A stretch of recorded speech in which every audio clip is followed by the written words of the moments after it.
ഈ അടിയന്തരാവസ്ഥ എന്ന് പറയുന്നത് ഇന്ത്യൻ ജനാധിപത്യത്തിൽ എന്താ പറയുക, ഇന്ത്യൻ ജനാധിപത്യം ശൂന്യമായി പോയ നാളുകളാണ്. അതിൽ നമ്മൾ മൊത്തം കോൺഗ്രസിൻ്റെ ചരിത്രം എടുത്ത് പരിശോധിച്ചാൽ 3 സംഭവങ്ങളാണ് കോൺഗ്രസ് ഈ രാജ്യത്തിന്, കോൺഗ്രസ്സിന് തന്നെയും ഈ രാജ്യത്തിന് തന്നെയും മഹാനഷ്ടങ്ങളുണ്ടാക്കിയ 3 സംഭവങ്ങളാണ്. ഒന്ന് അടിയന്തരാവസ്ഥയാണ് ആദ്യത്തെ. രണ്ടാമത്തത് സിഖ് കൂട്ടക്കൊലയാണ് 84 സിഖ് കൂട്ടക്കൊല.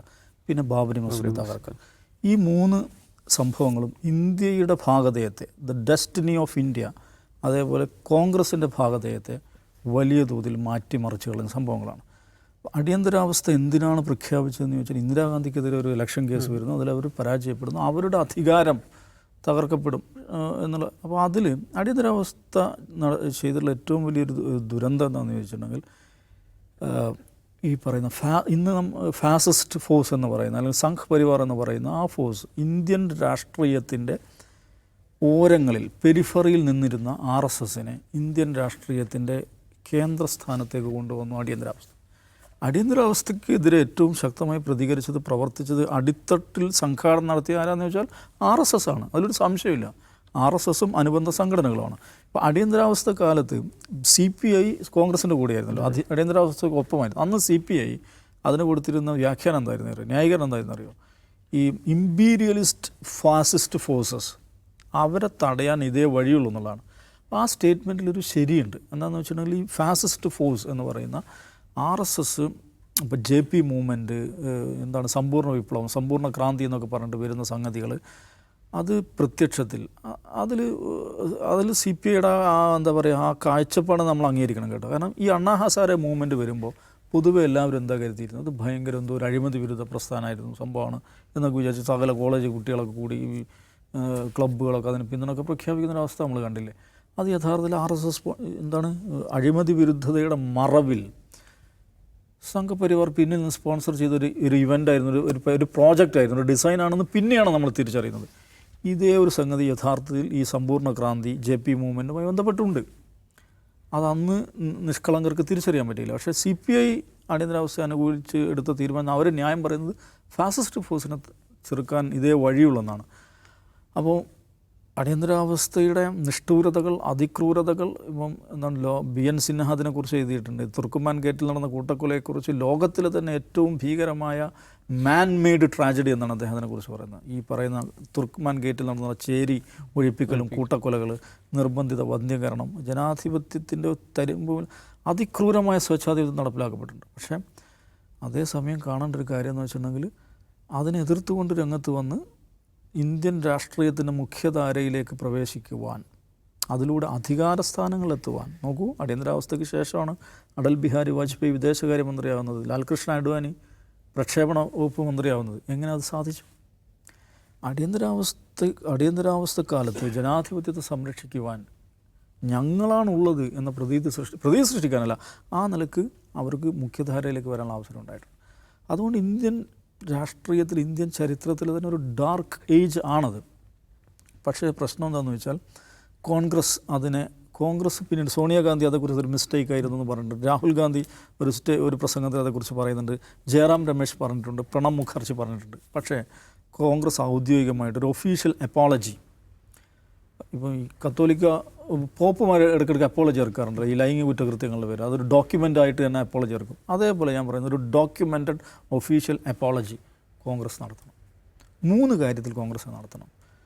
അടിയന്തരാവസ്ഥയെക്കുറിച്ച് നടത്തണം, ഡൽഹി റൈറ്റിനെ കുറിച്ച് ഇദ്ദേഹം മൻമോഹൻ സിംഗ് പാർലമെൻറ്റിൽ അപ്പോളജി നടത്തിയിട്ടുണ്ട്. അപ്പോഴും കോൺഗ്രസ് ഔദ്യോഗികം നടത്തിയിട്ടില്ല. പാർലമെൻറ്റിൽ അദ്ദേഹം വന്നിട്ട് അപ്പോളജി, ഞാൻ സിഖ് സമൂഹത്തോട് മാപ്പ് ചോദിക്കുന്നു എന്ന് പറഞ്ഞിട്ട് പ്രധാനമന്ത്രിയായിരിക്കും. അതേപോലെ ബാബരി മസ്ജിദ്. ഈ 3 കാര്യത്തിലും കോൺഗ്രസ് യഥാർത്ഥത്തിൽ ഡോക്യുമെൻറ്റഡ് ഒഫീഷ്യൽ അപ്പോളജി നടത്തേണ്ടതാണ്.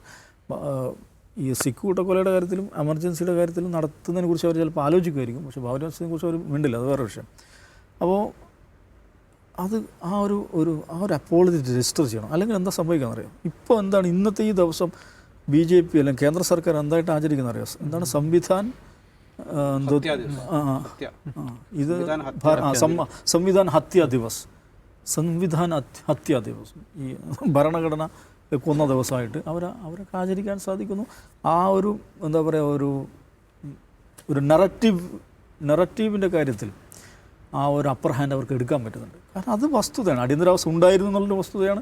അടിയന്തരാവസ്ഥയിൽ അതിമാരകമായുള്ള അട്രോസിറ്റീസ് ഉണ്ടായിരുന്നു എന്നുള്ള വസ്തുതയാണ്. അതിനെതിരെ RSS ഉണ്ടായിരുന്നു എന്നുള്ളതും വസ്തുതയാണ്. അതുകൊണ്ട് ഇപ്പോൾ ഇപ്പോൾ രാഹുൽ ഗാന്ധിയൊക്കെ മുന്നോട്ട് വെക്കുന്ന ഒരു വികസിത ജനാധിപത്യ ആശയമാണല്ലോ. ആ കാലത്ത് അതിനെ തള്ളിപ്പറയും, പരസ്യമായിട്ട് ഡോക്യുമെൻ്റഡ് ആയിട്ട് അതിനെ തള്ളിപ്പറയുക, അതിനെ ഒരു രാജ്യത്തോട് അപ്പോളജി ചെയ്യുക എന്നുള്ളതാണ് ഈ 50-ാം വർഷത്തിൽ യഥാർത്ഥത്തിൽ കോൺഗ്രസ് ചെയ്യുന്നത്. പിന്നെ ഇനിയൊരു അടിയന്തരാവസ്ഥ ഉണ്ടാകുമെന്ന് ചോദിച്ചാൽ, ഒരു അടിയന്തരാവസ്ഥയെ മറികടന്നാണ് നമ്മൾ. അതുകൊണ്ട് അടിയന്തരാവസ്ഥ എങ്ങനെ മറികടക്കാമെന്ന് ഇന്ത്യ ശീലിച്ചിട്ടുണ്ട്. അതുകൊണ്ട് അന്നുള്ളത് പോലത്തെ ഒരു അടിയന്തരാവസ്ഥ ഇനി ഉണ്ടാവില്ല. പക്ഷേ അടിയന്തരാവസ്ഥ ആവശ്യമില്ലാത്തൊരു സാഹചര്യമുണ്ട്. അത് നമ്മൾ പ്രധാനപ്പെട്ട ഇന്ന് അടിയന്തരാവസ്ഥ ആവശ്യമില്ല. കാരണം അടിയന്തരാവസ്ഥയിൽ എന്തൊക്കെ ചെയ്യാൻ പറ്റുമോ അത് സാധ്യമാക്കുന്ന ഒരു 1/2 ഡസനോളം നിയമങ്ങൾ ഇന്ത്യയിലുണ്ട്. ഇപ്പോൾ NI act, UAP act, PMLA act. ഇപ്പോൾ ED കുറിച്ച് നൗഫൽ പറഞ്ഞു. ഇങ്ങനെയുള്ള അടിയന്തരാവസ്ഥയിൽ എന്താണ് അടിയന്തരാവസ്ഥയുടെ പ്രശ്നം? എന്താണ്? ഭരണകൂടം എക്സസ് പവർ, അമിതാധികാര പ്രയോഗം നടത്തുന്നതാണ്. ഗവൺമെൻറ്റിൻ്റെ വിവിധ ഏജൻസികൾക്ക് അമിതാധികാര പ്രയോഗം നടത്തി അവരുടെ കാര്യങ്ങൾ നടപ്പിലാക്കിയെടുക്കാൻ നിയമപരമായിട്ട് തന്നെ നടപ്പിലാക്കാൻ പറ്റുന്ന നിരവധി ഡ്രക്കോണിയൻ ലോസ് ഇവിടെ ഉള്ള സ്ഥിതിക്ക് നമുക്കിനി ഒരു അടിയന്തരാവസ്ഥയുടെ ആവശ്യമില്ല. അപ്പോൾ അടിയന്തരാവസ്ഥയുടെ ആവശ്യമില്ലാതെ തന്നെ അടിയന്തരാവസ്ഥയിലൂടെ ചെയ്യാവുന്ന പല കാര്യങ്ങളും ഭംഗിയായി നമ്മുടെ ഭരണകൂടം ചെയ്തുകൊണ്ടിരിക്കുന്നുണ്ട്. അവർക്ക് എന്താണ് സംവിധാൻ ഹത്യാ ദിവസ് ആചരിച്ചുകൊണ്ട് തന്നെ ഈ സംവിധാൻ്റെ സ്പിരിറ്റിന് വിരുദ്ധമായ കാര്യങ്ങൾ ചെയ്യുവാൻ അവർക്ക് സാധിക്കുന്നു.